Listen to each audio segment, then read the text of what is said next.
Live 5 News starts now with breaking news. And we are starting this morning with breaking news out of North Charleston, where firefighters are on the scene of a reported mobile home fire. Summer Hector is at the scene. Summer, what can you tell us? Kyle, good morning. Yeah, this is right off of Appian Way, and I got here about 30 minutes ago where I could still see smoke on the top of a mobile home. I'm going to step behind the camera to give you a better look at the scene here. Quite a few fire trucks still on scene here. Also, when I got here, I could see definitely a lot more smoke. Since then, it's definitely died down a good bit, but fire crews are still out here. It looks like they have left the mobile home now off of Appian Way. Kind of hard to see back here as this is like right into a neighborhood, but still multiple fire trucks on scene here. I also still smell a little bit of smoke out here as well, but again, I don't see that smoke up in the sky like I did when I first got here, but we'll continue to keep you updated about the scene here. Again, no report on whether there were any injuries or anything like that in terms of people being injured yet, but we'll keep you updated. For now, live in North Charleston, Summer Hector, Live 5 News. All right, thanks so much, Summer. Let's get an update of your weather this morning. Good news is Isaias now out of here. Right now located as a tropical storm just to the east of Raleigh, North Carolina, racing to the north across the middle Atlantic states. Numerous tornado warnings ongoing right now, but you can see in its way, dry air has won out for us, and that means lots of sunshine returning to the forecast today and a dry start out this morning. So we've dried things out nicely. The weather's calmed down, and in fact, this is one of our coolest mornings we've had all summer long. Temperatures in the upper 60s and low 70s. The rain from yesterday helping to kind of cool us down a bit. We have a few of you like Monk's Corner and Waltz in the upper 60s. We will take that. A look ahead for today. Hot and humid weather. It comes back pretty quickly. The humidity will kick up this afternoon. The end result may be a few showers and storms popping up late this afternoon and this evening. So just keep an eye out for that. Majority of the day will be dry until about 3-4 o'clock. We could see one or two storms out there. High temperatures, though, back in the 90s, so back to typical summertime weather. Kyle. Well, Isaias dropped heavy rain as it made landfall along the North Carolina coast just across the state line. More than 120,000 people lost power in that area overnight, and Brunswick County services there received reports of possible tornadoes. And check out these new images of several fires that broke out overnight as Isaias made landfall. Horry County fire officials tweeted these pictures. The department provided multiple units to help crews on Ocean Isle Beach. No word on any injuries. Isaias nearly missed landfall in Horry County, but the area still saw plenty of rain. Now Zach Wilcox, he has more from Myrtle Beach. The story of the North Myrtle Beach, Cherry Grove area has been the storm surge. As fast as that storm surge moved in, it has moved back out. You can see the street behind me here on Ocean Boulevard at one point was up to my knees in storm surge, and now it is all the way dried out and moved its way back out toward the ocean heading east. North Myrtle Beach police came out and put traffic cones out just south of Main Street and just north of Main Street on Ocean Boulevard to keep any traffic out. They removed those traffic cones shortly after the storm surge moved back. At one point, that storm surge was up to my knees on Ocean Boulevard and went up 3 or 4 store lengths into Main Street, and it worked its way back out from there within about an hour. We left the hotel and to go get food, and we came back. We were on our way back, and we were gonna turn into this convenience store and saw this and totally caught off guard. And storefronts on the south side of Main Street lost their power, whereas storefronts on the north side of Main Street, just across the block, were able to keep their power throughout the storm. In North Myrtle Beach, Zach Wilcox. As Isaias strengthened back into a hurricane yesterday, a number of people waited out the weather on their boats in McClellanville, and Lillian Donahue was there. Here in McClellanville, fishermen decided to spend the night and wait out the storm right here on their own fishing boats, mainly to keep an eye on the conditions as well as be ready to help any other boaters like that who brought his boat in during the height of the storm. You can see some of the footage from yesterday evening. That's when it was the strongest around this area. Started around a tropical storm, then ended up as a Category 1 hurricane again. But the largest concern on many of these fishermen's minds was that tide level when it came to high tide during the storm. Because if it gets too out of hand, I can turn the boat on and then power into the wind and maneuver around to where I'm not up against the pilings or end up over there in the over there in the weeds. The eye of the hurricane came within around 20 miles of where I'm standing right now. Reporting in McClellanville, Lillian Donahue, Live 5 News. And while Isaias battered areas in the Grand Strand closer to home, downtown Charleston was largely spared from any major issues. Areas still saw water in some of the roadways as that rain came down yesterday afternoon. Some businesses along flood-prone areas still took precautions by placing sandbags in front of their doors as a barrier just in case. I've been through a lot of hurricanes, so I wasn't super worried seeing the conditions that were coming, but you know, always have to prepare. It's comforting to know that we're going to be okay. And city officials say if you used one of the 5 free parking garages during the storm to protect your car, you must remove it by 10 this morning. Registration's now open for all students that attend or are looking to attend school in Dorchester District 2 this upcoming school year. All forms and the decision on whether the student is looking to attend virtually or in person are due by Thursday. Coming up in the next hour, Danielle Seat will break down the new changes DD2 is seeing when it comes to technology and bus routes. Coming up, the new face mask guidelines and exemptions for schools being released by the State Department of Education. And a look at updated numbers for coronavirus cases and tests administered from across the state. Now, your first alert forecast from Live 5 News. Waking up here 4:40 on our Tuesday morning. Welcome back. I'm meteorologist Joey Sovine taking a live view at Live Super Doppler Max. Nice and quiet morning on the way for you. Nice break after yesterday's wet weather. Sometimes really wet for some of you and sometimes pretty windy, especially near the coast as expected.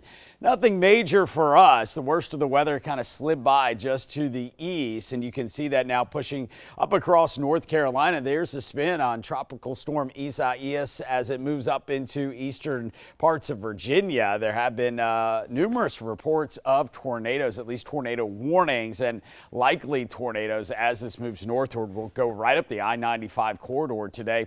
Don't see that every day. Here's a look at the latest numbers. Winds still at 70 miles per hour, moving quickly to the north and northeast at 26 miles per hour, and that puts it right through the northeast later on today, this evening, arriving in the Big Apple. Now, as far as our weather here at home, that's out of here, so nothing to worry about. In fact, notice it's, I know, dark here, but you can almost make out how kind of smooth that water is. That wind yesterday morning, we didn't have much. Yesterday afternoon and evening, it picked up, especially near the coast, had wind gusts up to about 50 miles per hour, and then it calmed right back down very nicely. So this wasn't like previous storms where you had wind for a longer duration, kind of lingered on the backside of it. The wind right now at the airport at 5 miles per hour. Temperature at 71 degrees at the airport.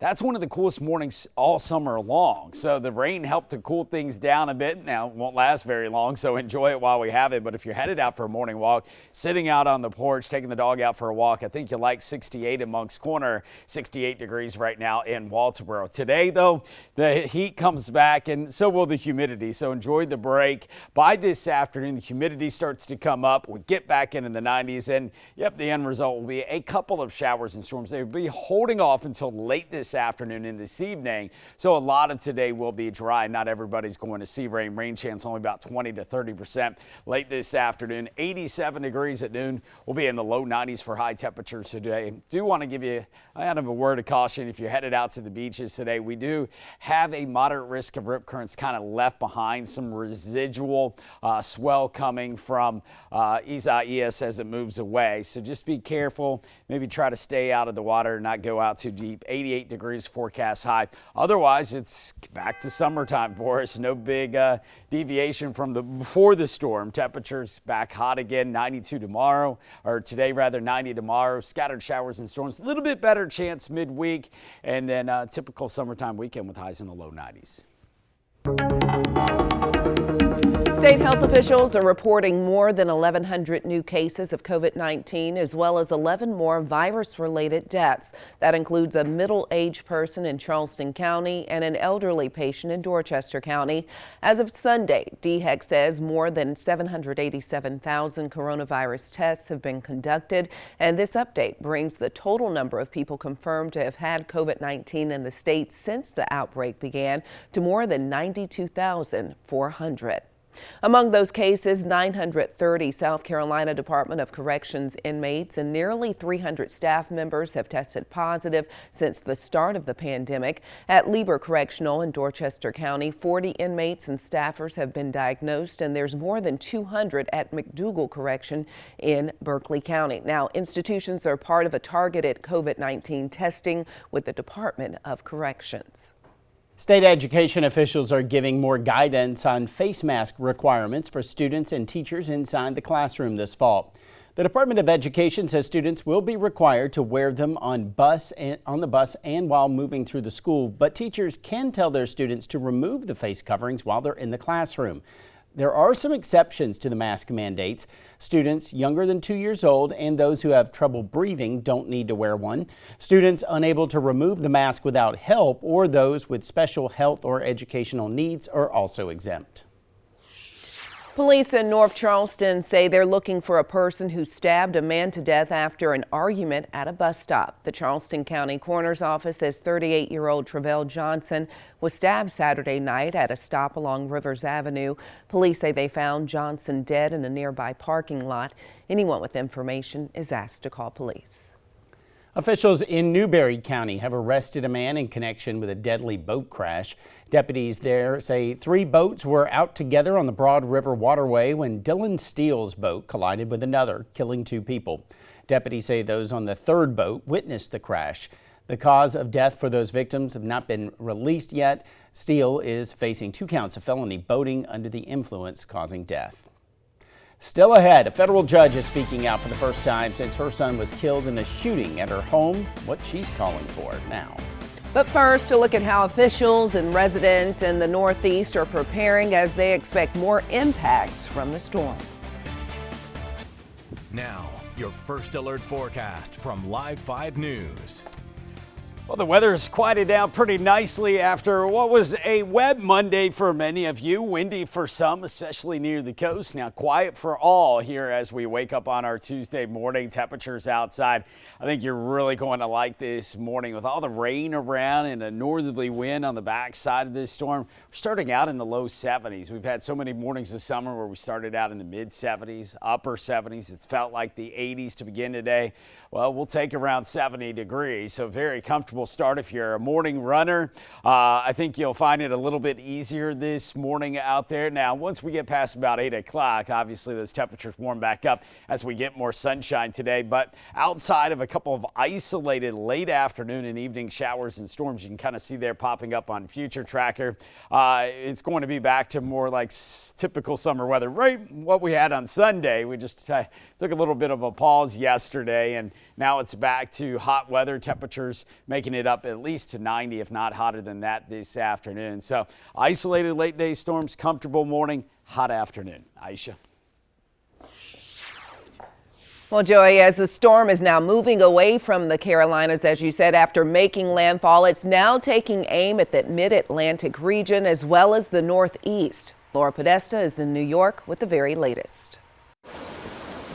Isaias was a Category 1 hurricane as it made landfall overnight along the border between North and South Carolina. The storm had veered away from Florida, sparing that state a direct hit, but growing stronger and wetter as it churned in the Atlantic.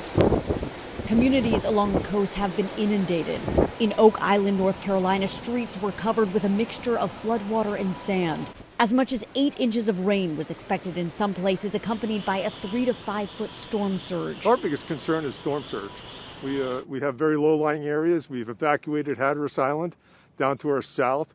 Isaias is forecast to continue to move quickly up the East Coast towards some of the country's biggest cities. Hurricane and tropical storm warnings are posted as far north as Maine. Preparations are underway along the eastern seaboard.